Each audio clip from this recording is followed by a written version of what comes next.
اللہ کے نیک بندے جا رہے تھے سفر میں، پیاس لگی، آج کا دور تو تھا نہیں، کنویں تک پہنچ، نیچے دیکھا تو پانی بہت نیچے، تو انہوں نے اپنی پگڑی اتاری اور جوتے کو اس کے ساتھ باندھا اور نیچے لٹکایا، تو پانی تک جوتا پہنچ نہیں سکا، تو پریشان ہو کے بیٹھ گئے، اب کیا کروں؟ اتنے میں ایک ہرن دوڑتا ہوا آیا، اس نے آ کر نیچے دیکھا پانی، تو ہرن تو وہاں جا نہیں سکتا، تو اس نے یوں اوپر دیکھا، اے پانی والے بے زبان ہوں پانی پلا، تو پانی ابلتا ہوا اوپر اٹھا اور منڈیر کے آ کے برابر لگ گیا۔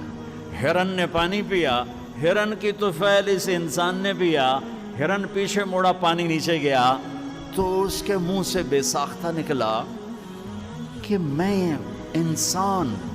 میرے لیے تو پانی اوپر نہیں آیا اور یہ جانور کے لیے اوپر آیا۔ غیب سے آواز آئی، تو رسی کا سہارا ڈھونڈتا رہا، اس نے مجھے پکارا، اس نے پانی والے رب کو پکارا۔